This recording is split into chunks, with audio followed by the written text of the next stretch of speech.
नमस्कार, आप 90 डिग्री देख रहे हैं और संत रामपाल जी महाराज को लेकर आजकल हर जो चीज़ है वो बहुत ट्रेंड में चल रही है। और दो पहलू हैं संत रामपाल जी महाराज आने के बाद हैं जो वो चल रहे हैं।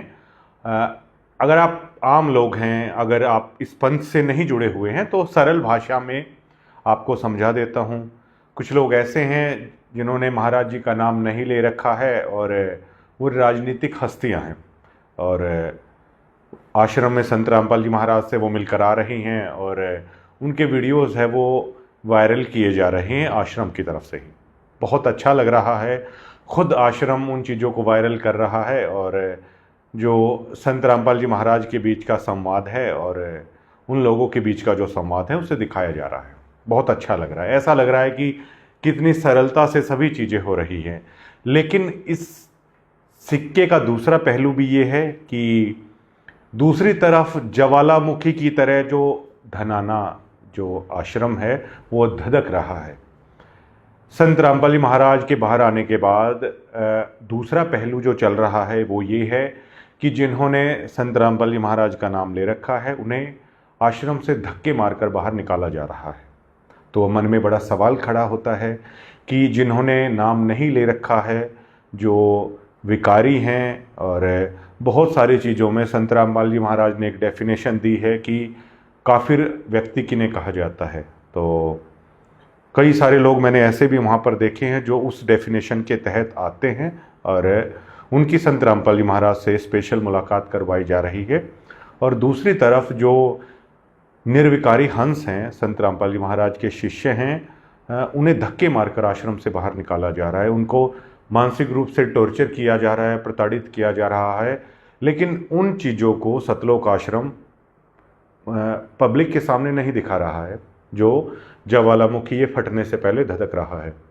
तो सतलोक आश्रम को जिन भक्तों को वो धक्के मार रहे हैं, बेइज्जती कर रहे हैं, उनके साथ जलालत कर रहे हैं, वो वीडियोस भी उनके सामने लानी चाहिए। तो ये आज हमारी खबर है वो रहने वाली है। तो इस खबर की शुरुआत करने से पहले सबसे पहले हमारे सतगुरु सत्य कबीर संत रामपाल जी महाराज के चरणों में कोटि कोटि नमन है दास का, और इस खबर की शुरुआत करते हैं। देखिए, आपने मेरा पहलू भी एक देखा था कि बहुत सारी मजबूरियों के कारण, मैं सिर्फ एक चीज़ के कारण धनाना इनके चंगुल में फंसा दोबारा से। मेरी ये आस्था थी कि संत रामपाल जी महाराज बाहर आए हुए हैं और उनके सामने मैं कुछ दान है वो करना चाहता था, इसलिए मैं वहाँ पर गया था। उसका कई चीज़ें इन्होंने कई तरीके से निकालने की कोशिश की। आपने मेरी वीडियोस भी देखी होगी, जो गुरुदेव को लेकर है, मैंने माफ़ी वो मांगी थी। बहुत सारे लोगों ने इस चीज़ को लेकर अलग अलग मायने हैं वो निकाले। लेकिन मेरा एक सवाल ये भी है कि जब संत रामपाल जी महाराज के बड़े बेटे वीरेंद्र का अखबार के अंदर एक बयान है कि मेरा जो सर है वो शर्म से झुक गया है कि मेरे पिता संत रामपाल जी महाराज हैं और मुझे नहीं पता था आश्रम में इस तरह के काम होते हैं। तो क्या कभी जो हमारा मजाक उड़ाने की कोशिश कर रहे हैं, क्या वीरेंद्र ने कभी सार्वजनिक रूप से ये हिम्मत जुटाई जो मुझ दास ने है वो वीडियो संत रामपाल जी महाराज के चरणों में भेंट की? कभी माफ़ी नहीं मांगी। बहुत सारे कमेटी के लोग ऐसे हैं, जो हर कमेटी ऐसी नहीं है, मैंने डीपली जांच की तो आज भी कमेटी में 7% लोग ऐसे हैं जो इसको सत्य भक्ति की तरह एक सच्चाई से इसको चलाना चाहते हैं। लेकिन 40% लोग ऐसे हैं जो पूरी तरीके से भ्रष्टाचार के चंगुल में आ चुके हैं। और क्या वो लोग कभी हिम्मत जुटा पाएंगे जिन्होंने खुलेआम भक्तों के सामने था, पैसा खाया? हमने वीडियोस भी की थी कि चंदे का पैसा उन लोगों ने खाया और ये तक कह दिया कि हमें संत रामपाल जी महाराज से कोई फ़र्क नहीं पड़ता, जो हम कहेंगे वो करेंगे। तो क्या वो लोग मेरी तरह वीडियो बनाकर ये कभी कह पाएंगे कि हमने भक्तों के चंदे का पैसा खाया? और जिस सतगुरु ने भक्तों को दान के लिए प्रेरित किया, हमने वो पैसा खाया, हमने इतना इतना पैसा खाया और हम अपनी गलती मानते हैं? क्या वो लोग कभी ऐसा कर पाएंगे?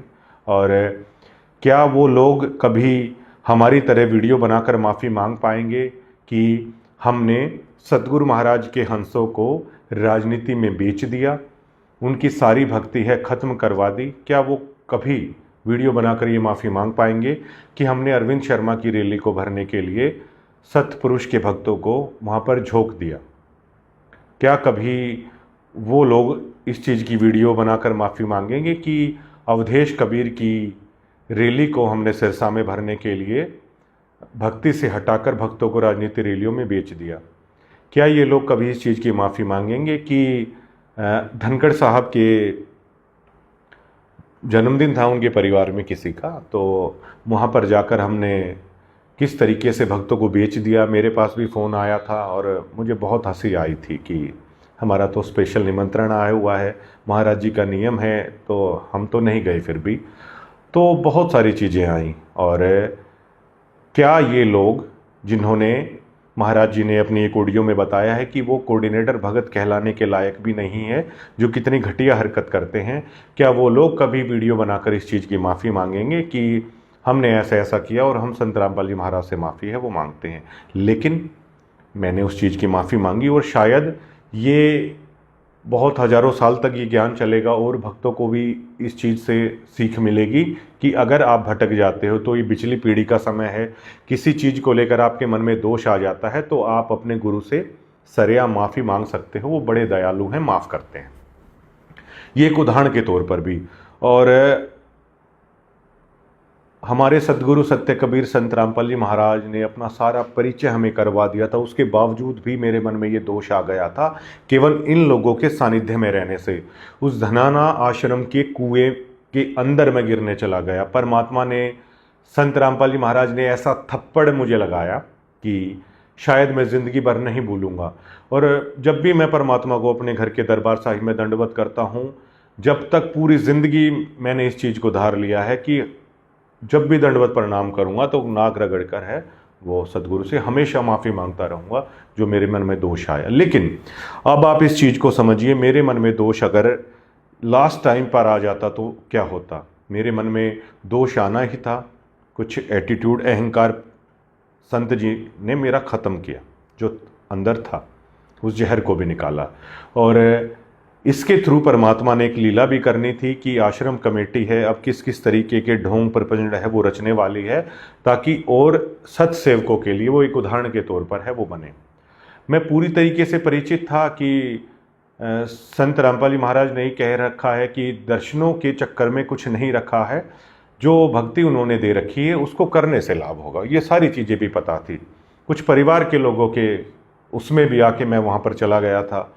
और कुछ लोगों ने ये भी वहाँ पर कहने की कोशिश की कि ये वहाँ से भाग खड़ा हुआ या ऐसे हुआ वैसे हुआ, जबकि सच्चाई ये थी। एक बार मैं इत्मीनान से बता देता हूँ आपको। आश्रम में गया, पार्किंग में मैंने गाड़ी लगाई और मैं नंबर भी बता देता हूँ उस दिन का, 11 तारीख को, और 1614 ये मेरा नंबर था। मैं हर बार जब भी जाता हूँ आश्रम में तो यहीं पर चिट है वो लगवा लेता हूँ। तो पार्किंग के अंदर है, गाड़ी मैंने लगा दी वहाँ पर। पार्किंग से ही उन्होंने पहचान लिया मुझे और बहुत जो भगत भाई थे उन्होंने आराम से प्यार से सत्साहिब हुई। आश्रम के अंदर गया, वो उसके अंदर से पूरी बाकायदा चेकिंग वगैरह है वो करते हैं। उसके बाद मैंने एक ही चीज़ कही कि अगर ये लोग मुझे पहचान लें, उससे पहले क्या है, मैं अपना दान के मकसद से गया था। ये तो मुझे पता था कि ये मुझे मिलने नहीं देंगे संत रामपाल जी महाराज से। तो जैसे ही मैंने दान पेटी को देखा तो एकदम से मुझे बहुत आघात लगा। पहले जो सतलोक आश्रम में धनाना में दान पेटी होती थी उनके ऊपर अन्नपूर्ण मुहिम या ऐसी कोई चीज़ है वो नहीं लिखी होती थी, लेकिन उस दिन गया तो पेटियाँ भी बड़ी बड़ी थी अन्नपूर्ण मुहिम का। तो मैं चाहता था कि अगर गुरु महाराज से मुलाकात हो जाए तो वो दान है परमात्मा को, मतलब मेरी इच्छा थी कि वो भेंट कर दिया जाए, वो सफल होगा। लेकिन मुझे पता था ये शायद पॉसिबल ना हो। तो वो दान मैंने बहुत करड़ा दिल करते हुए ये कह के कि परमात्मा आप मेरा अन्नपूर्ण मुहिम का मत मानना, इस मुहिम का मत मानना, आप मेरा इससे अलग करके आप कृपया करके स्वीकार करना। उसके बाद मैं वहाँ पे बैठा, आधे घंटे पौना घंटे तक बातचीत हुई। एक युवा आता है और बोलता है कि आप कहाँ से? मैंने कहा जज्जर से। तो वो थोड़ा सा असमंजस में था। मैंने खुद अपनी स्थिति स्पष्ट की कि मैं 90 डिग्री वाला वही हूँ जिन्होंने इस कमेटी के खिलाफ न्यूज़ है वो कर रखी है। मैंने कहा आप जाके सारी कमेटी को बताइए कि मैं आ रखा हूँ। मेरे जज्जर से ही पड़ोस में एक नॉन भगत थे वो भी बैठे हुए थे, बातचीत चल रही थी। उन्होंने कहा ये कौन है? मैंने कहा अब ये मुझे यहाँ से बाहर निकाल लेंगे आश्रम से। उसके बाद वो बोले नहीं नहीं ऐसा नहीं होने वाला। मैंने कहा नहीं ऐसा ही होने वाला है। उन्होंने कहा आपका तो पीला पर्चा भी नहीं है। मैंने कहा नहीं मुझे लग रहा है ऐसा। प्रेरणा हो रही थी अंदर से। उसके बाद लाइन में लगे और आधे पौने घंटे के बाद वो 2 भक्तों को वहाँ पर लेकर आता है। हालांकि उन्होंने बहुत नरमाई से, रिस्पेक्ट से बात की। उन्होंने कहा कि आप एक बार किसी से बात कर लीजिए। मैंने कहा बात करवाइए। तो उन्होंने बात की कि आपको ऐसे करना है नाम शुद्ध करवाना। मैंने कहा हमारा नाम तो शुद्ध है और बाकी गुरुजी सर पर हाथ रखेंगे तो वैसे भी कोई दिक्कत होगी ठीक हो जाएगा। तो उन्होंने कहा नहीं आपसे कमेटी हाथ है। मैंने कहा मैं क्यों नहीं मिल सकता, मेरा तो पीला पर्चा भी नहीं। उन्होंने कहा कि कमेटी को ठेस लगी हुई है। तो मुझे उस दिन एहसास हुआ कि येलो पर्चों का कोई औचित्य नहीं है। ये कूड़ेदान में डालने के अलावा ये शायद इनका कोई औचित्य है वो रहता नहीं है। उससे पहले कुछ मुझे भी लगता था कि ये आदेश हैं ये रियली में संत रामपाल जी महाराज की तरफ से जारी होते हैं। लेकिन मुझे ऐसा लगा ये तो कमेटी का खेला हुआ सबसे बड़ा खेल है। जो भगत शायद जो समझ पाए वही समझ पाएंगे, और ये तो कूड़ेदान में डालने लायक चीज़ें हैं। तो उन्होंने कहा नहीं कमेटी आपसे हाथ है। अब एक बड़ा सवाल ये खड़ा होता है कि क्या मैं कमेटी को खुश करने के लिए संत रामपाल जी महाराज से जुड़ा था? क्या मुझे कमेटी को सहमत करना होगा तब संत रामपाल जी महाराज से मिला जा सकता है? तो मैंने कहा नहीं कोई नहीं। मैंने अपना दंडवत किया गुरुदेव को दूर से ही और मैं वापस चल पड़ा। मैंने कहा नहीं मैं तो अपना जा रहा हूँ। वो बोले नहीं नहीं नहीं इंसिस्ट करके, क्योंकि उन्हें मतलब लोगों को ये दिखाना था कि देखो ये यहाँ पर आया हुआ है, ये लोग ऐसा ही ढोंग है। अगर आप जाने की वहाँ पर सोच रहे हैं तो मैं पूरा दिखा देता हूँ। परमात्मा ने तो मेरे थ्रू ये सोच लीजिए कि मतलब मेरे मन में दोष आना था, ये पहले परमात्मा ने उसे सामने ला के निकलवाया। और इन लोगों ने अपनी हरकतों से कभी बाज आना नहीं है। तो इन्होंने कहा बाहर वेट करिए। तो मैंने कहा जब आश्रम से मैं दंडवत करके बाहर जा रहा हूँ मैं क्यों इनकी कैनोपियों में बैठना है? लेकिन फिर भी तो जो मुझे लेके आ रहे थे उन्होंने कहा, मैंने कहा नहीं भाई मैं अपना चला जाता हूँ फिर अगर ऐसा ही। तो बोले नहीं नहीं नहीं नहीं प्लीज़ प्लीज़ प्लीज़ करके उन्होंने बैठा। मुझे पता था कि अब इनको करना क्या है, इनको ज़्यादा से ज़्यादा लोगों को दिखाना है कि ये 90 डिग्री वाला यहीं पर आया हुआ है, ये देखिए। जबकि इन लोगों के अंदर ये चीज़ें आती ही नहीं हैं कि इन लोगों से मुलाकात के लिए थोड़ी मैं आया था। और कोई भी नहीं आता, जाहिर तौर पर सब सदगुरु सत्य कबीर से मिलने के लिए वहाँ पर आते हैं।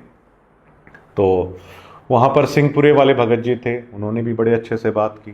देखिए बहुत सारी चीज़ों को लेकर उनसे मतभेद हो सकते हैं, लेकिन उन्होंने बहुत मतलब एक भक्त की तरह पेश आए। चाय ऑफ़र की गई और बिस्कुट ऑफ़र किए गए। आश्रम में के अंदर ये रवायत है।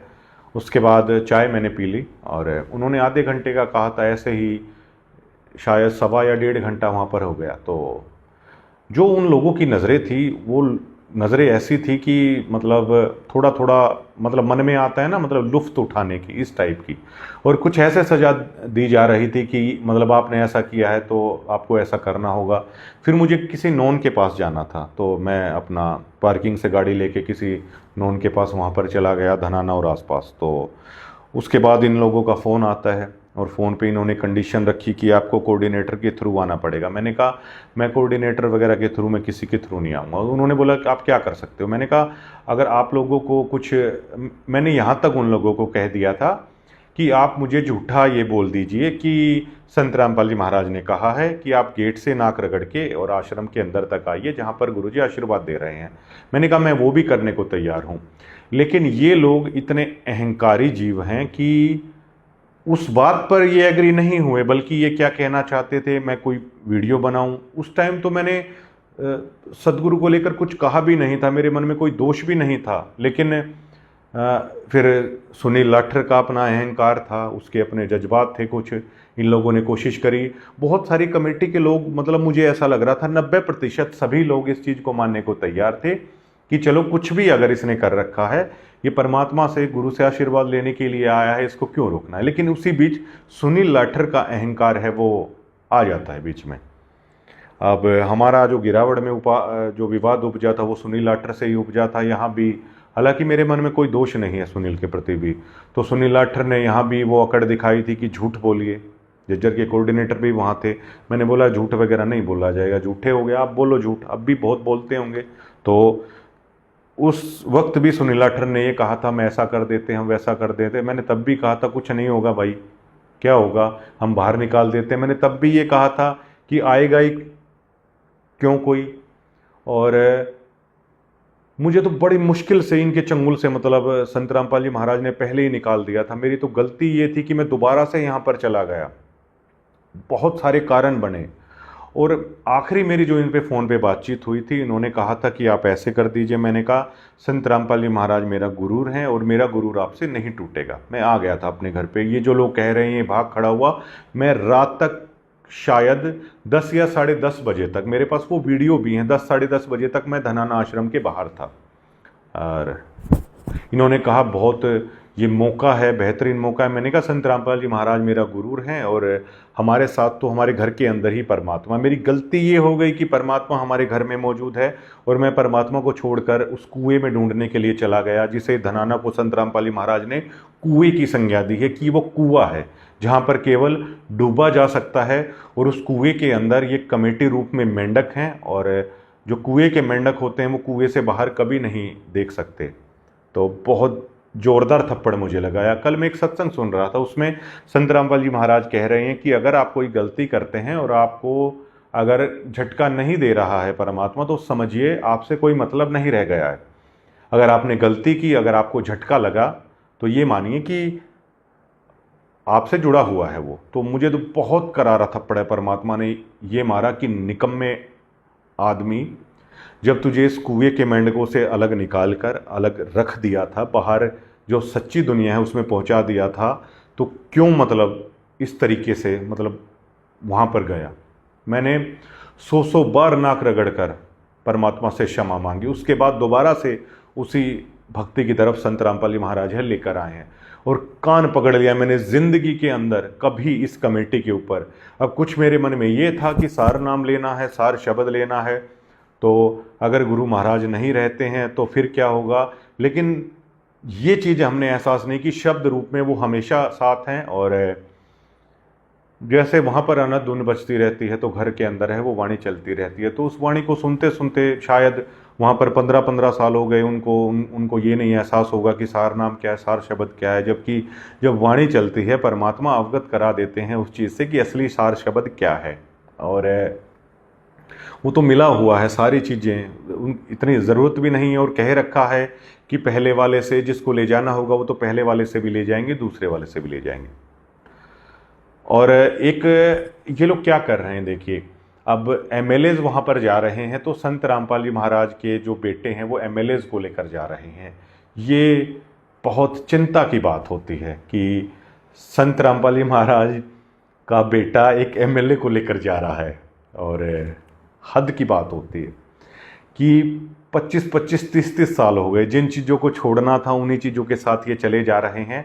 और आप कम से कम प्रेमानंद से तो शिक्षा ले लीजिए आप कि विराट कोहली, अनुष्का शर्मा, चाहे कोई कितना भी बड़ा जाए वो दंडवत करते हैं और जो प्रेमानंद जी है वो बैठे रहते हैं। लेकिन यहाँ पर देखिए आप, ये किस आधार से ये कमेटी वाले संत रामपाल जी महाराज को जाकर कहते होंगे। क्या इनको बिल्कुल भी शर्म और लज्जा नहीं रही कि सर्व सृष्टि रचनहार को ये लोग जाके, सतगुरु सत्य कबीर को जाके ये लोग कह रहे हैं कि एमएलए आया हुआ है, आप चलकर एक बार मिल लीजिए। और देखिए कि वो परमात्मा इतना भोला है कि एक एमएलए के सामने भी खड़ा है। वो परमात्मा इतना भोला है कि कोई भी जाके उसको कुछ भी इंट्रोडक्शन दे रहा है। एक नेताजी तो ये कहते हुए दिखाई दे रहे हैं कि ये किसी बैंक में कार्यरत है, कोई जाके वहाँ पे ये इंट्रोडक्शन दे रहा है। कितना साधारण, कितना औसत है संत रामपाल जी महाराज को उनके परिवार वालों ने, इस कमेटी ने कितना औसत है वो बना दिया है। और किस तरीके से संत रामपाल जी महाराज भी वही चीज़ें हैं कर रहे हैं जैसा ये लोग चाहते हैं, बिल्कुल साधारण बनकर कह रहे हैं। जैसे 600 साल पहले ये बिल्कुल साधारण थे कि कपड़ा बुनते थे, उससे भी ज़्यादा साधारण तरीके से। और वो लोग कह रहे हैं मैं फला पार्टी का अध्यक्ष हूँ, मैं धकड़ा पार्टी का अध्यक्ष हूँ। और इन लोगों को ये तक नहीं मालूम है कि जिस सामने खड़े हुए जिस हस्ती को आप ये कह रहे हो, इस हस्ती ने तो बलख बुखारे के सुल्तानों के राज छुड़वा दिए, नरसी का सारा वो छुड़वा दिया था। इन्होंने किसके सामने ये चीज़ें हैं कही जा रही हैं। लेकिन ये सारा नाटक है, ये परिवार वाले और ये कमेटी है वो करने लग रही है और इन चीज़ों को मतलब वायरल है वो किया जा रहा है। ये आप राजनेताओं के कर्म फोड़ रहे हैं, इससे ज़्यादा कुछ नहीं कर रहे हैं। और जो जो राजनेता वहाँ पर जा रहा है, ज़्यादा तो मैं नहीं कहूँगा, लेकिन ठीक है भैया, आपकी वो है।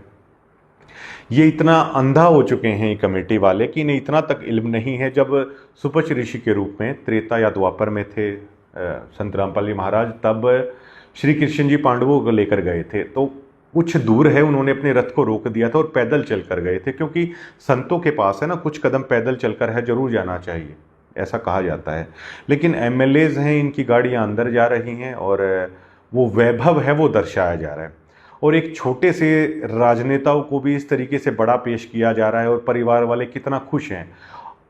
घंटों घंटों जो आम भगत हैं वो लाइन में खड़े हो रहे हैं। क्या अब संत रामपाल जी महाराज से मिलने का जो पैमाना है, इस परिवार ने यही तय कर दिया है कि आपको एमएलए बनना होगा? क्या मेरी यही गलती है कि मुझे एमएलए बनना होगा? क्या वो साध संगति से जुड़े हुए भक्तों का यही कसूर है कि वो एमएलए नहीं है? और जबकि ऐसा नहीं है, हमारे पास भी बहुत सारा बेहतरीन मौका है। ये जो बड़ा बेटा है दिल्ली में धर्मेंद्र प्रधान के बाहर है, 2-2 ढाई घंटे तक सड़क पर है वो खड़ा रहा। आगे भी कभी तस्वीरें हैं आ जाएंगी, प्रेस के साथ ही भेज देंगे। आगे कब कभी चुनाव होगा, ये सारा जो करेक्टर है वो सामने लाके 90 डिग्री रख देगा। तो क्या यही गलती है कि, और साध संगति वाले ये भी कर सकते हैं, किस तरीके से वहाँ पर वीआईपी एंट्री है वो हो रही है, लेकिन क्या ये लोग सही कर रहे हैं, ये सबसे बड़ा सवाल है। अब एक सवाल ये खड़ा होता है कि कभी सरपंचों को दिखाया जा रहा है, कभी किसी चीज़ों को दिखाया जा रहा है। संत रामपाल जी महाराज अपने एक सत्संग में कहते हैं कि गंगा नहाने का जब तो कोई फ़ायदा हो कि अगर आप गधे को गंगा के अंदर नहलाइए, अगर वो अपनी उसकी आवाज़ बदल जाती है या उसके कर्म में कुछ परिवर्तन आ जाए, जिस तरह वो बोझा ढोता रहता है, तो मानिए गंगा में नहाने का फ़ायदा है। अगर स्वान यानी अगर कुत्ते को गंगा में नहलाइए, अगर वो हार्ड खाना छोड़ दे तो कुछ फ़ायदा है। तो ये जो लोग जिन्हें संत रामपाल जी महाराज से आप लोग मिलवा रहे हो, इसमें बीड़ी पीने वाले लोग भी हैं जाहिर तौर पर, इसमें ऐसे लोग भी हैं जो मदिरा का सेवन करते हैं, इसमें ऐसे लोग भी हैं जो नॉन वेज खाते हैं। इसमें कोई इसमें मतलब वो नहीं है कि ये झूठ बात है। आपको सबूत चाहिए, आप सबूत भी ले लीजिएगा। और इसमें राजनीति करने वाले भी लोग हैं। ये कोई भी चीज़ है संत रामपाल जी महाराज के किसी नियम से मैच नहीं करती है। तो क्या आज तक इस आश्रम कमेटी ने, और हमें ये भी पता है कि किस तरीके से ये लोग हैं, इनसे संपर्क किया था आश्रम कमेटी ने, क्या कुछ लेन देन की भी बात हुई थी, ये वाली चीज़ें भी हैं, ये किसी से छुपते नहीं हैं। तो क्या इनमें से किसी लोगों ने बीड़ी पीने तक का भी अगर वो चीज़ें हैं अगर छोड़ दी, तो ये आश्रम कमेटी उन लोगों को सामने लेकर नहीं आती है? क्या ये आश्रम कमेटी इतनी भी सक्षम नहीं है कि एक सरपंच अपनी लाइफ में क्या कर लेगा? क्या ये आश्रम कमेटी उन्हें कुछ सौंप कर कम से कम मीडिया के सामने यही दिखा दे कि संत रामपाल जी महाराज को गुरु धारण कर लिया है, और उनका पहला ही नियम आ जाता है ये मेन, कि राजनीति में अगर कोई मेंबर है वो राजनीति नहीं कर सकता? क्या किसी मेंबर ने भी संत रामपाल जी महाराज के सानिध्य में आकर राजनीति छोड़ दी? क्या रिजल्ट निकल रहा है? कुछ भी रिजल्ट नहीं निकल रहा है। लेकिन ये वायरल करके खुद मान बढ़ाई को लेकर हैं, मतलब प्रेमानंद वाला एपिसोड है, ये दिखाने की वहाँ पर है वो कोशिश कर रहे हैं। और आप देखिएगा ये जो राजनेता भी जा रहे हैं ये पूरे एटीट्यूड में है, पूरा मतलब उनकी वीडियोस बन रही हैं और जा रहे हैं। क्या ये लोग कभी समझ पाएंगे? अगर इनके पास, अगर आप कभी पुस्तक होती, इनको कोई पुस्तक दी जाती, तो शायद ये समझ पाते। अब आश्रम कमेटी को जब अवधेश कबीर आए थे तो ये कह देना चाहिए था कि संत रामपाल जी महाराज भी वहाँ थे, और ये कह देना चाहिए था कि जी हमने अवधेश कबीर की सिरसा रैली को बहुत ठोक ठोक कर है भरा था। ये लोग आखिरकार कहते क्यों नहीं है ये चीज़? और इनकी जो भी चीज़ें हैं, संत रामपाल जी महाराज के जो नियम हैं, किसी भी चीज़ से इनकी कोई भी चीज़ें हैं मैच नहीं करती है।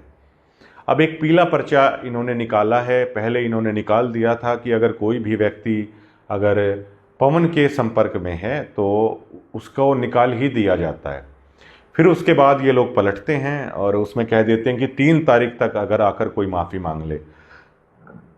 देखिए, मैं तो संत रामपाल जी महाराज से जुड़ा हुआ हूँ, मुझे तो किसी से इतना मतलब नहीं है, लेकिन मैं तो उन भक्त भाइयों को बताना चाहता हूँ कि इनका केवल और केवल मकसद, आप अपनी भक्ति खो दोगे, आप अपनी श्रद्धा खो दोगे, आप अपना सब कुछ खत्म कर लोगे। और आप एक उदाहरण से समझिए कि अगर आप किसी स्कूल में हैं, तो एक स्कूल के अंदर एक ग्रुप होता है, बच्चे दूसरे भी पढ़ते हैं, बच्चे वो भी पढ़ते हैं। कम्पिटिटिव एग्ज़ाम के लिए कुछ बच्चों को निकाल लिया जाता है अलग से, जो जेई मेंस या अलग चीज़ों की तैयारी करते हैं।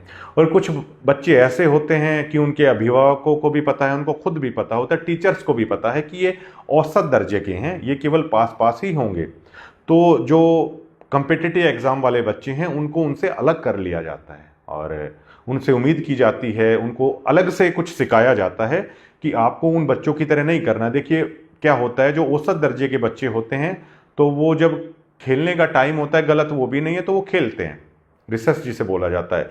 जबकि जो कम्पिटिटिव एग्जाम वाले होते हैं ना, तो उनकी जब तैयारी करवाई जाती है तो उनका जब खेलने का टाइम होता है तब भी उनकी कोचिंग है स्कूल के अंदर चलती रहती है। तो साध संगति में और इन आश्रम वालों में यही फर्क है, जो साध संगति से जुड़ा हुआ है उसको संत रामपाल जी महाराज ने कम्पिटिटिव एग्जाम के लिए अलग से निकाला हुआ है। अगर आप उच्च शिक्षा को छोड़कर अगर आप उन औसत दर्जे के उन्हीं कमेटी वालों के अंदर जाकर शामिल हो जाएंगे तो जाहिर तौर पर जो आपके गुरुजी चाहते थे कि आपको कहाँ जाना है तो आप वहाँ पर नहीं जा पाओगे। और दूसरा, ये आपको इतना जलील करेंगे और ये इतना भी भेद नहीं करते हैं कि वो पुरुष डिवोटी है या महिला डिवोटी है। मैं उदाहरण के तौर पर बताता हूँ। अभी 2 दिन पहले ही एक माता और बहन वहाँ पर गई हुई थी, उनकी नो एंट्री इन्होंने कर रखी है। और उसके बाद क्या हुआ कि ये पहचान नहीं पाए। वो 7-8 घंटे तक आश्रम में रही, संत रामपाल जी महाराज की चरण सेवा उन्होंने की, आशीर्वाद लिया और इतना खुश हुए संत रामपाल जी महाराज। उसके बाद किसी ने देख लिया, 1.5-2 घंटे तक उनकी पूरी क्लास है वो ली गई, बहुत भला बुरा है उन्हें बोला गया। आश्रम के हर जगह तो सीसीटीवी हैं, ये उन्हें रिलीज क्यों नहीं करते हैं? उन्हें ये तक कहा गया आपका गुरु तो कोई और है, आपका गुरु कौन है, आप यहाँ पर आने की हिम्मत कैसे हुई? तो ये लोग इतने बेशर्म हो चुके हैं कि जो विकारी व्यक्ति आ रहे हैं, जिन्हें कोई मतलब नहीं है अपने वोटों की राजनीति के सिवा, उन लोगों को तो स्पेशल है, कितनी आओ भगत करके वीआईपी ट्रीटमेंट है ये महाराज जी का परिवार, ये मैनेजमेंट है कर रही है। दूसरा, जो सतगुरु संत रामपाल जी महाराज पर कुर्बान हैं, उन्हें देखिए किस तरीके से जलील है ये बेशर्म लोग हैं वहाँ पर कर रहे हैं, और इन्हें ऐसा करने में कोई शर्मिंदगी महसूस नहीं हो रही है। और अगर आपको जाकर देखना है तो आप देख लीजिए, ये अब इनकी लिखवाने की शर्त होगी, बहुत सारी शर्त ये लिख देंगे कि ऐसा हो जाएगा वैसा हो जाएगा, जबकि ऐसा कुछ नहीं होने वाला है। संत रामपाल जी महाराज बिल्कुल भी लाचार नहीं हैं, बिल्कुल भी नाराज नहीं हैं। 2 माताएं बहन वहाँ पर गई, नो एंट्री वाली, संत रामपाल जी महाराज ने आशीर्वाद दिया, औरों से ज़्यादा दिया, खुश होकर दिया। मेरा उदाहरण आप देख सकते हैं कि जैसे संत रामपाल जी महाराज ने कहा है कि वो जोरी है वो परख लेगा, मैंने वहाँ तक भी चीज़ें परख ली थी, लेकिन इन लोगों के सानिध्य में आके मेरे मन में तक दोष आ गया। ये उदाहरण है जिसे संत रामपाल जी महाराज दे रहे हैं कि आप भूल कर भी इस धनाना कुएं में है वो कूदना मत। वहाँ होने के बाद बहुत सारी चीज़ें आई कि वहाँ पर पंचायत के कुछ लोगों ने कहा ये परवीन दोबारा आए तो इसे बांध लेना। मैं तो आया हुआ था, उसी दरमियान भी आप लोग बांध लेते, आप लोगों ने ऐसा क्यों है वो नहीं किया। लेकिन अब देखिए, मेरा तो डिसीजन ये है कि ऐसा थप्पड़ मुझे लगा है, ऐसी शिक्षा ये लगी है कि ज़िंदगी में मैंने तो मतलब कभी इस कमेटी वालों से बात नहीं करूँगा, ये तो ख़त्म कर देंगे, आपको पूरी तरीके से नष्ट कर देंगे। वहाँ पर कुछ सोशल मीडिया इन्फ्लुएंसर हैं, इसी में एक ये गुप्त रोग विशेषज्ञ है, ये पता नहीं, ये कह रहा है कि मेरे साथ में बैठा हुआ था, ये पुत्र मोह में फंसा हुआ एक गुप्त रोग विशेषज्ञ है जो विकारों को जागृत करने की दवाई है संत रामपाल जी महाराज के नाम पर ये बेचता है। इसने शायद कुछ लिखा, इन्फ्लुएंसर है, और इसे शायद अपनी आवाज़ पर भी कुछ काम करने की ज़रूरत है। बड़ा कर्कश आवाज़ इसकी है, जबकि जो सतगुरु के हंस हैं वो बहुत मीठा बोलते हैं। अगर इसको ज़रूरत होगी कि रियाज किस तरीके से गले की जाती है तो इसे थोड़ा सा गरारे हैं वो करने चाहिए। ये गुप्त रोग विशेषज्ञ को बहुत वहाँ पर दुख हुआ, इसने लिखा कुछ, कोई दिक्कत नहीं है, सबको फ्रीडम ऑफ स्पीच है, ये लिख सकते हैं। लेकिन इस गुप्त रोग विशेषज्ञ से हम ये पूछना चाहेंगे कि अगर आप संत रामपाल जी के महाराज के इतने ही भक्त हो तो पुत्र मोह के अंदर आश्रम में इसने सबको देखा होगा, पूरी तरीके से पुत्र मोह में धंसा हुआ एक गुप्त रोगों के इलाज करने का दावा करता है, जो संत रामपाल जी महाराज के ऊपर गुप्त रोगों की दवाई बेच रहा है ये, बस और कुछ नहीं। उन विकारों को जागृत कर रहा है दोबारा से, जिन विकारों से संत रामपाल जी महाराज पीछा छुटाते हैं। तो संत रामपाल जी महाराज ने तो इस गुप्त रोग विशेषज्ञ को अगर इतना ही ज्ञान है तो उन्होंने कहा है कि ये शिक्षा तो आदमी को चतुर बनाती है, चोर बनाती है।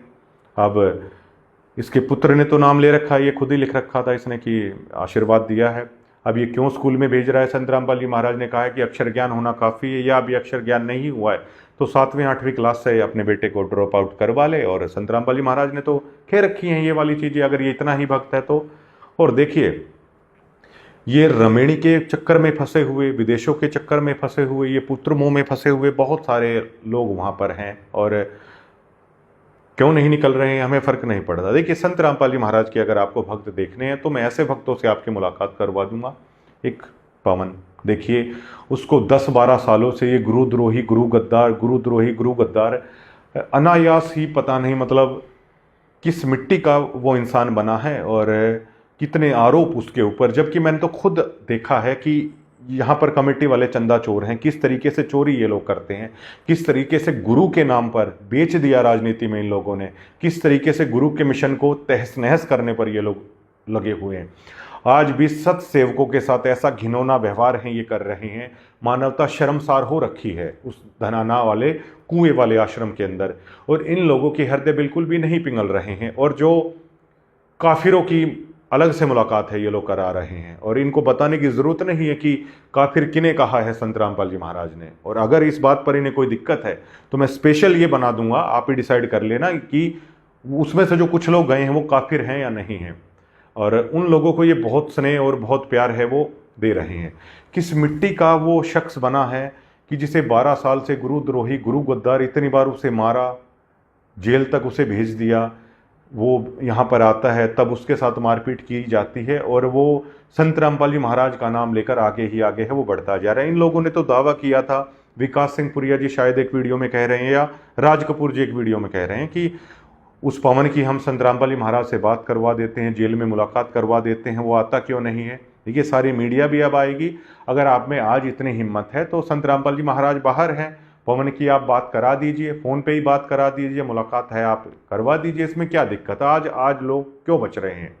इसका सीधा सा उदाहरण मैं हूं कि आप लोग कितने झूठे हैं। मैं आया तो था, आप लोग मुलाकात करवा देते। आप एक बार घर पर आए थे, राज कपूर भी और वो राणा साहब घर पर आए थे, उन्होंने कहा बात कर लीजिए, जेल में मुलाकात कर लीजिए। मेरी गलती ये हुई कि उस टाइम मैंने ये कह दिया था कि नहीं, मुझे नहीं बात करनी, हमारे परमात्मा तो हमारे घर पे हैं। अब की बार मैं परमात्मा को ढूंढने के लिए केवल धनाना के कुएं में चला गया। मेरी सबसे बड़ी गलती जिंदगी भर जो हमेशा याद रहेगी कि मैं भूल गया वो परमात्मा तो हमारे अंदर और हमारे घर के अंदर मौजूद है। और ये आप लोगों के लिए बहुत बड़ा उदाहरण है कि इनकी कथनी और करनी में बहुत ज़्यादा फर्क है इन लोगों के में। अब ये देखिए, ये संत रामपाल जी महाराज पर पढ़ना ये कर रहे हैं, और जबकि इनको कितने सालों तक सत्संग में ये लोग सुनते आए हैं कि श्वेत छत्र सिर मुकुट विराजे, देखत ना उस चेहरे को। जो संत रामपाल जी महाराज की इन्होंने प्रतिमा वो फोटो रख रखी है, उस पर तो ये छत्र हैं वो ले रहे हैं, और वैसे काली छतरी इन्होंने संत रामपाल जी महाराज पर है वो तान रखी है, पढ़ना कर रहे हैं। और जबकि इनको इतने सालों से सत्संग में इन्होंने ये नहीं सीखा कि जो आज आपका व्यवहार है गुरु के प्रति, वही आपका व्यवहार मान लीजिए परमात्मा के प्रति है वो होने वाला है। ये पढ़ना ले रहे हैं। इससे ज़्यादा इशारा साध संगति को क्या मिलेगा कि इनको चवर की सेवा भी है संत रामपाल जी महाराज ने नहीं दे रखी है, ये उस लायक नहीं है। चवर की सेवा भी साध संगति वाले लोगों को है, परमात्मा ने दे रखी है। इससे आप अंदाजा लगा सकते हैं। 12 साल से उस इंसान को गुरु गद्दार और चंदा चोर पता नहीं क्या क्या चीज़ें हैं वो कह रखी हैं। अनायास ही दिल से एक ये चीज़ उठती है कि जो परमात्मा की सच्ची भक्ति कर रहा है उसको देखिए ये लोग क्या कह रहे हैं। और जबकि ये निहायत ही बेशर्म किस्म के लोग जो मतलब गुरु को कितना औसत बना रहे हैं और वो अपनी लीला कर रहे हैं। चलिए कोई नहीं, इनको शर्म नहीं आ रही है बिल्कुल भी, जिस तरह का मजाक है ये लोग कर रहे हैं। और किस तरह अत्याचार कर रखा है इन्होंने, किस तरह पीले पर्चे निकाल कर ही डरा रहे हैं। अब ये देखिए, इन्होंने कहा था कि परवीन अलावत को वीडियो बनानी चाहिए, इन्होंने कहा था मुझे, मैंने वीडियो बना दी। इसका उदाहरण है क्या इन्होंने मेरी मुलाकात करवा दी संत रामपाल जी महाराज से? ये बताइए आप। कुछ नहीं, ये कुछ वहाँ पर गुप्त रोगों के विशेषज्ञ जो मानसिक रोगी हो चुके हैं, कुछ लोग। अब ये बताइए जिन्होंने गुरु का दान का पैसा खा लिया तो वो किस स्तर के लोग होंगे और क्या ऐसे लोगों के संपर्क में आना चाहिए। संत रामपाल जी महाराज की तो शिक्षा ये है कि डोड़ों पर बेशक से एकला घूमते रहना। गाँवों में जो डोड़ों पर घूमता है उसको लोग पागल कह देते हैं। संत रामपाल जी महाराज ने तो ये तक कहा है कि पागल बनकर भी घूम लेना, लेकिन कभी ऐसे लोगों के संपर्क में मत आना। ये बाहर भी कुछ लोग अच्छे मिल सकते हैं, ये लोग उससे भी मतलब वो किस स्तर का आदमी होगा, किस तरह का पॉलिटिकल एम्बिशन इन लोगों में है। संत रामपाल जी महाराज का बेटा एमएलए को लेकर जा रहा है, कोई शब्द नहीं बचता। एक एमएलए को की अगुवाई संत रामपाल जी महाराज का बेटा कर रहा है, नेताओं के घर के बाहर है, 2-2 ढाई-ढाई घंटे। कई तस्वीरें ऐसी हैं इनके खड़े होने की, आप सोच नहीं सकते। और ये लोग सोचते हैं कि इन्हें पता नहीं चलता है। हमारा तो लाइन है, इनसे बात हो जाती है, सारा पता है इन लोगों का कि किस तरीके से ये लोग कर रहे हैं।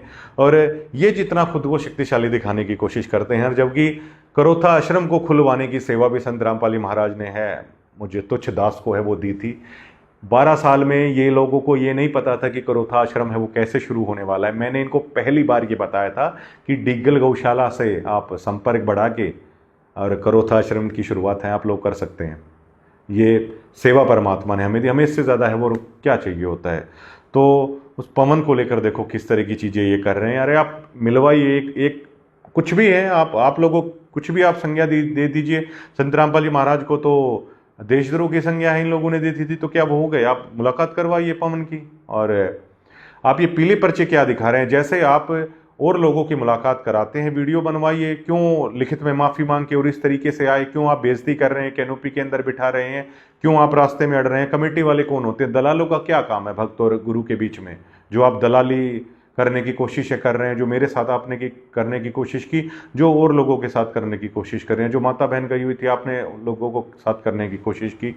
आप मिलवाइए साध संगति वालों को और वो वीडियो वहाँ पे बनाइए अगर आप में हिम्मत है। लेकिन आपके अंदर इस तरह की हिम्मत है नहीं। आप लोग केवल अपनी ईगो को सेटिस्फेक्शन करने की कोशिश कर रहे हैं कि संत रामपाल जी महाराज का नाम लेकर राजनीति रैलियों में जाया जा सकता है। संत रामपाल जी महाराज का नाम लेकर राजनेता हैं वो इस तरीके से वायरल है जो आप लोग करने की कोशिश कर रहे हो, लेकिन ये नियम है नहीं। और साध संगति वालों को खास तौर पर यह संदेश है कि अगर आप लोगों को अपनी भक्ति बचानी है और अगर आप संत रामपाल जी महाराज के हकीकत में अगर आप वाकई में अगर आप शिष्य हैं, तो भूल कर भी कभी जीवन में इस कमेटी के संपर्क में मत आना। ये एजेंट आपको इतना भटका देंगे और आपकी सारी भक्ति को खत्म है वो कर देंगे। अब देखिए वहां पर इन्होंने कैसा कर दिया 12 साल में। साध संगति के जो भक्त हैं, हमने उनकी वीडियोस देखी है, परमात्मा को भोग लगाते हैं, चवर करते हैं। ये लोग काला छाता इन्होंने ताने रखा है, श्वेत छाता, इनकी बुद्धि इतना काम नहीं कर रही है। परमात्मा पर चवर हैं ये लोग नहीं कर रहे हैं। और साध संगति वाले परमात्मा पर चवर करते हैं, खाना भी नहीं खाते जब तक परमात्मा को भोग नहीं लगाते हैं।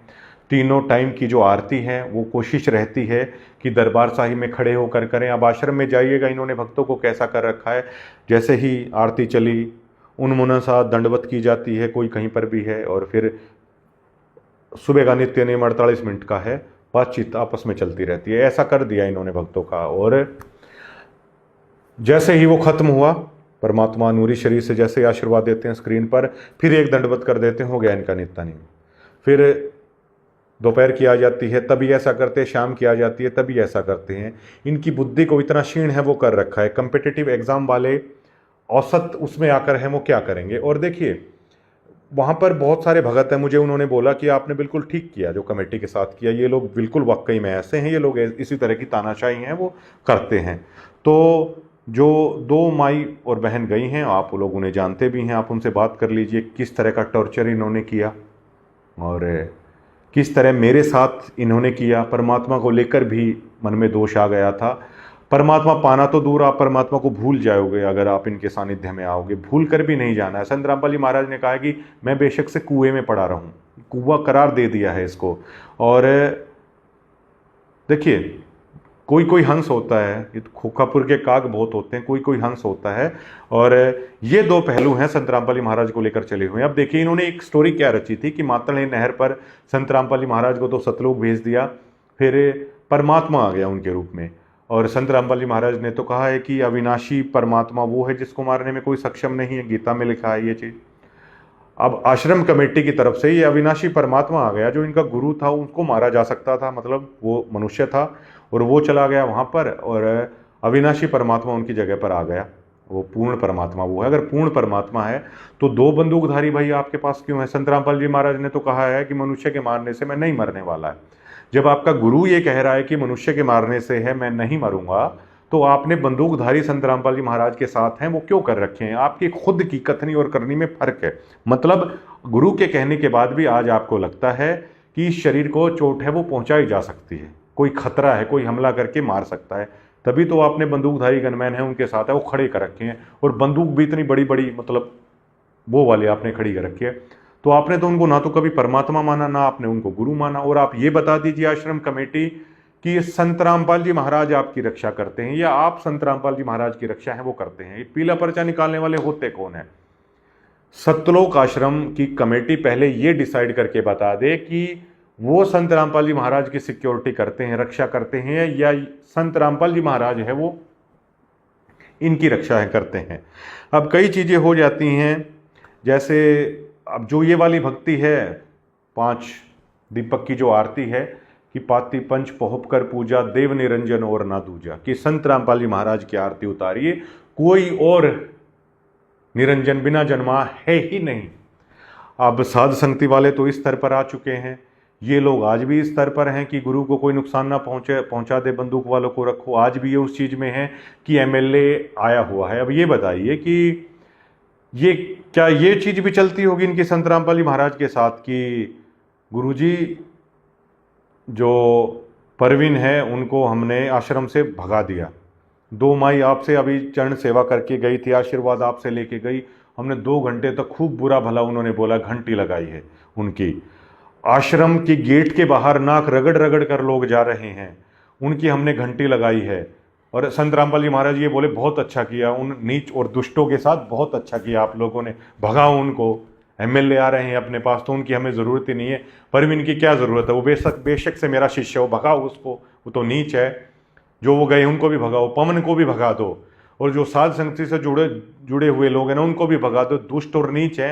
अब संत रामपाल जी महाराज को, मैं संत रामपाल जी महाराज हूँ, मुझे इस चीज़ की क्या ज़रूरत है? ये होता है क्या वहाँ पर? और एमएलए आया हुआ है, वो तो 10वीं फैल है एमएलए जी, कोई नहीं, बेशक से 10वीं फैल है वो गुरुजी, वो तो एमएलए है। हाँ हाँ, एमएलए के साथ जानकारी करते हैं आज के दिन, वो नेता आए हुए हैं जी, वो कमेटी आई हुई है जी, लेकिन सदगुरु वो विकारी लोग हैं, वो मतलब मांसाहारी लोग भी हैं, वो तंबाकू सेवन भी करते हैं। कोई नहीं, बेशक से करते हैं, आप गुरुजी मिल गए उनसे। और देखिए हमारे वाला जो गुरु है ना, साध संगति वाला जो गुरु है, तो जो घर में आश्रम बना रखा है साध संगति वालों ने, तो जो सतगुरु सत्य कबीर संत रामपाल जी महाराज हैं, उस दरबार साहिब में परिवार के भी अगर किसी ने नाम नहीं ले रखा है तो एंट्री नहीं है। जो हुक्का या बीड़ी पीता है उसकी भी एंट्री नहीं है, चाहे वो बेशक से उसका सगा बाप हो चाहे सगा भाई हो, उसकी एंट्री नहीं है। तो ये जो परमात्मा है संत रामपाल जी महाराज जो साध संगति वालों के घर में विद्यमान है, वहाँ पर वो पूरी मर्यादा है। लेकिन देखिए अब ये अपने कर्म फोड़ रहे हैं, संत रामपाल जी महाराज का बेटा एमएलए की अगुवाई करके आ रहा है और बिल्कुल ऐसे करके खड़े हैं, ये मतलब जैसे उन बहुत ज़बरदस्त एक्टिंग कर रहे हैं। उन लोगों को भी पता है, खैर हमें तो पता है, इन कमेटी वालों को तो पता है कि ये किस तरह के लोग हैं जो खड़े हैं, सारा पता है उनको। और इस तरीके से कि वाह भाई क्या बात है, ये तो वो वाली चीज़ ये लोग कर रहे हैं कि फूटी ज्ञान विवेक की अंधा है जगदीश को इन्होंने अंधा समझ लिया है। और संत रामपाल जी महाराज भी इनकी हाँ में हाँ मिला के बहुत ज़बरदस्त लीला वहाँ पर कर रहे हैं। अच्छा जी। एक तो कह रहे हैं गुरुजी मैं आपके कार्यक्रम में शामिल था, मैं फलाना समाज का प्रधान हूँ, मैं ये हूँ। संत रामपाल जी महाराज कह क्या बात है, किस तरीके का मजा है, मतलब इनका लुत्फ है वहाँ पर, मतलब लिया जा रहा है, वो देखते ही बनता है ये नज़ारा।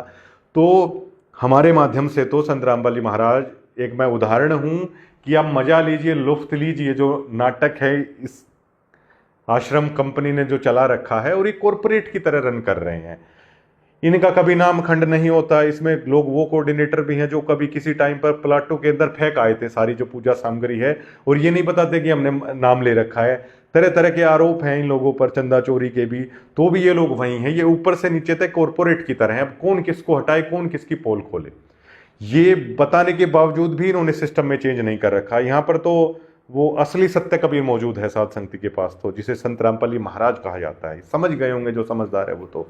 और वहाँ पर वो किसी के मामा हैं, किसी के शारीरिक पिता हैं, किसी के दोस्त टाइप, इस टाइप से इन्होंने चीज़ें हैं वो कर रखी हैं। और बच सको तो इनके जाल से है वो बचना चाहिए। और कथनी और करनी में इनमें बहुत ज़्यादा फ़र्क है, बहुत ज़्यादा इन्होंने कर रखा है ये सारा अत्याचार, और इनके पास जाने की कोई ज़रूरत भी नहीं है ये जिस टाइप से कर रहे हैं। और आप अपना इसी तरीके से संत रामपाल महाराज की भक्ति है वो करते रहिए। और हम जरूर ये एपिसोड जानना चाहते हैं कि जिसमें ये लोग कहें कि गुरुजी हमने तो इनकी रैली ना ठोक के भगा दी थी, यहीं हरियाणा रोडवेज की बस खड़ी हो जाती है आश्रम में, और दोबारा से हम उस दृश्य को देखना चाहते हैं कि संत रामपाल जी महाराज धनाना में है, रोडवेज की बस है वहां पर लगी हुई है। देखिए ईगो सेटिस्फेक्शन कर रहे हैं, हर व्यक्ति को इन्हें कुएं में डालना है कि देखा जो पत्थर हम लोगों ने आपसे तुड़वाए हैं, भक्ति की जगह जो पत्थर हमने आपसे तुड़वाए हैं, आप लोगों को ऐसा बना दिया है कि आप नित्य नियम या शाम की आरती खड़े होकर है नहीं कर सकते हैं। हमने आपको ऐसा बना दिया है कि आप पत्थर तोड़िए, बेगार करिए, आप जो अनुपदेशी लोग हैं उनके साथ अपना ऋण संबंध है वो जोड़िए, ये सारी चीज़ें करिए। और देखिए हम लोग सही थे, संत जी ने भी उस चीज़ का समर्थन किया था, ये आगे के लिए अपनी ये सारी चीज़ें तैयार कर रहे हैं। लेकिन जिसने ज्ञान को ठीक से समझ लिया वो कभी भी इस चीज़ को स्वीकार नहीं करेगा कि राजनीति ये चीज़ें ठीक हैं। और कमेटी जरूर ये चीज़ें करे कि संत रामपाल जी महाराज के सानिध्य में जिन लोगों को स्पेशल मिलवा रहा है, क्या उन्होंने बीड़ी पीना तक छोड़ दिया है, तब तो इस चीज़ को सफल माना जाएगा। अगर ऐसा नहीं हो रहा है तो उस चीज़ का फायदा ही क्या है, वो पारस से लोहा मिला ही नहीं है, उसमें हुआ ही नहीं है, वो गुण कभी नहीं आएंगे। और संत रामपाल जी महाराज ने पहले ही बता दिया था कि मुलाकात से मुक्ति नहीं होती है, नहीं होती, बिल्कुल भी नहीं होती है, जो वो भक्ति दे रखी है ना वो उससे होती है। और ये आज का हमारा विषय था। ये दो पहलू चल रहे हैं, एक पहलू जो झूठ के आधार पर रचा जा रहा है, फिल्मी गाने लगाए जा रहे हैं, इनकी बुद्धि भ्रष्ट हो रखी है पूरी तरीके से। दूसरा पहलू ये है कि उन लोगों को जलालत के साथ धक्के मारकर, और ये लोग अब भी पता है सिर्फ क्यों बुला रहे हैं, ये सिर्फ इसलिए बुला रहे हैं। अब मुझे बिल्कुल वहां पर ये लगा कि मुझे सिर्फ इसलिए वहां पर बुलाया गया, सुनील अट्टर के सामने है वो झुक जाओ, ये ईगो सेटिस्फेक्शन है उन लोगों को करना था। आप लोगों को केवल और केवल इसलिए बुलाया जा रहा है कि कोऑर्डिनेटरों के सामने झुक जाओ, इस कमेटी के सामने झुक जाओ। ऐसा होने ही नहीं वाला है। जो साध संगति वाले हैं वो कभी भी नहीं झुकेंगे। ये लोग समझ ही नहीं सकते कि वो किस मिट्टी के संत रामपाल महाराज ने बना दिए हैं, किस कंपेटिटिव एग्जाम की वो लोग भक्ति कर रहे हैं, ये लोग कभी समझ ही नहीं पाएंगे। और मुझे तो लगता नहीं कि वो आदमी समझदार होगा जो शिकारी के चंगुल से जो परिंदा अगर उड़ गया वो दोबारा से क्यों जाएगा। मैंने जाके देख लिया, बहुत जोरदार तमाचा है संत रामपाल जी महाराज ने मुझे मारा। भूल कर भी ये गलती बिल्कुल भी है वो ना करें। और ऐसे ही लगातार इनकी पोल है, हम खोलते रहेंगे। जो जिस तरह का डोंडरे इन्होंने हरियाणवी भाषा में कहते हैं कि जिस तरह के डोंडरे हैं वो इन लोगों ने शुरू कर दी हैं, ये नहीं होने वाले हैं इस तरीके से। ये जो कर रहे हैं ये मार्ग ही नहीं है इस टाइप से, जिस टाइप से ये लोग अब करने की कोशिश कर रहे हैं। और देखते हैं कितने दिन का ये ड्रामा है जो ये लोग वीआईपी मुलाकात करवा रहे हैं, जो अन्य चीज़ें करवा रहे हैं। लेकिन इन सब के बावजूद भी संत रामपाल जी महाराज से मिलकर एक सरपंच अपनी सरपंची नहीं छोड़ पा रहा है। संत रामपाल जी महाराज से मिलकर एक एमएलए राजनीति नहीं छोड़ पा रहा है। संत रामपाल जी महाराज से मिलकर कोई बीड़ी नहीं छोड़ पा रहा है। इन्होंने संत रामपाल जी महाराज को किस उस पर करने की कोशिश इन्होंने की है, उस सर्व सृष्टि रचनाहार को। परमात्मा ने यह कहा कि मैं बेशक कुएं में पड़ा रहूं, साध संगति को लेकर आपको सुखी कर दूंगा। तो ये देखिए इन्होंने मतलब क्या कर दिया। हम लोग सोचते हैं और हमारा पूरा भरोसा है और इसमें कोई झूठ नहीं है कि हमारे सतगुरु सत्य कबीर संत रामपाल जी महाराज सतलोक लेकर जाएंगे। लेकिन ये देखिए कि संत रामपाल जी महाराज के कहने से बीड़ी भी क्या इन लोगों ने छुटवा दी वहाँ पर। ये जो मुलाकात है वो लोग करवा रहे हैं। ये झूठा ढोंग प्रपंच है जो ये रचने की कोशिश कर रहे हैं। और ये देखिए कम से कम मथुरा में जो प्रेमानंद जी का दरबार लगता है, कम से कम उससे तो सीखिए। जिस तरह की वो कर रहे हैं भक्ति वो जाने, लेकिन उनसे तो सीखिए कि विराट कोहली भी वहाँ जाके दंडवत कर देता है। क्या हमारे सतगुरु संत रामपाल जी महाराज के वहाँ जाकर क्या दंडवत प्रणाली भी इन लोगों ने खत्म कर दी है क्या? और सर्व सृष्टि रचनहार को खड़ा कर रहे हैं ये लोग। चलिए गुरुजी एमएलए आ गया है, चलिए गुरुजी वो आ गया है, चलिए गुरुजी वो आ गया है। फूटी ज्ञान विवेक की अंधा है जगदीश, मनीराम चंपाकली को 500 और मनीराम को 30। इन्होंने जगदीश को अंधा समझ लिया है, लेकिन वो तो सारी देखता है और सारी वहाँ पर चल रही है। तो साध संगति से जुड़े हुए और बहुत सारे जो ऐसे लोग हैं कि जो नए भी संत रामपाल जी महाराज से जुड़ना चाहते हैं, तो आप जुड़िए, कोई जुड़ना चाहिए आपको। इससे बेहतरीन ज्ञान कोई नहीं है, लेकिन बहुत एहतियात के साथ, बहुत सावधानी के साथ। और साध संगति वाले तो कभी भी भूल कर है वहाँ पर सपने में भी ना सोचें उस धनाना रूपी कुएं में जाने की। मैं जाके देख चुका हूँ और मैं बता भी नहीं सकता शब्दों में कि पूरी जिंदगी मेरे मन से ही मलाल नहीं जाएगा। और आप इसी तरह दृढ़ रहिए, इसी तरह भक्ति करते रहिए। इनका तो परमात्मा ही जाने अब ये लोग क्या करेंगे। और आप सोच के देखिएगा, राजनेताओं की अगुवाई कर रहे हैं, किसी भी लोगों को लेकर आ रहे हैं, संत रामपाल जी महाराज से जाकर है वो मिलवा रहे हैं, इनका कुछ नहीं हो सकता। और मेरी एक और चीज़ है, जिन्होंने चंदा खाया वो वीडियो बनाई मेरी तरह की, हमसे गलती हो गई संत रामपाल जी महाराज, हमने चंदा खाया परमात्मा आपके नाम पर। वो लोग भी वीडियो बनाए कि परमात्मा हमने आपके हंसों को राजनीतिक रैलियों में बेचा, हरियाणा रोडवेज की बस यहीं पर खड़ी थी, हमसे बहुत बड़ी गलती है, हो जाए। जिन्होंने वहाँ पर संत रामपाल जी महाराज ने एक वीडियो में बताया कि वो कोऑर्डिनेटर रहने के लायक ही नहीं, जो छेड़छाड़ या इस तरह की चीज़ों में इन्वॉल्व है वो भी सामने आए। परवीन दास की तरह ये चीज़ कहने की हिम्मत तो करे कोई ना कोई। और देखिए, कोई शर्म हमें किसी चीज़ की नहीं है। कोई अगर कोई शिष्य अपने गुरु से माफ़ी मांगता है, चाहे वीडियो बनाकर मांगे, चाहे किसी चीज़ की किसी चीज़ तरीके से बनाए, उसमें दुनिया से कभी मजाक का पात्र कोई नहीं रहने वाला है, जिस तरीके से इन लोगों ने कोशिश करने की इन्होंने की है। और ये गुप्त रोग विशेषज्ञ वहाँ पर संत रामपाल जी महाराज के नाम पर अपनी दुकान चला रहे हैं, सोशल मीडिया इन्फ्लुएंसर है, वो बनने की कोशिश कर रहे हैं। पुत्र मुँह में भटक रहा है, भाई तू तो निकल यार किसी भी तरीके से। और विकार पैदा करने की दवाइयाँ गोलियाँ ये बेचने की कोशिश कर रहे हैं, वहाँ पर नशे छुड़वाएंगे। फिर संत रामपाल जी महाराज क्या करते हैं? गुप्त रोगी ये तो बता दे, फिर संत रामपाल जी महाराज क्या करते हैं? इस आवाज़ पर अपना थोड़ा काम करो भाई, किस तरह की कर्कश आवाज़ है। बिल्कुल, शुक्रिया।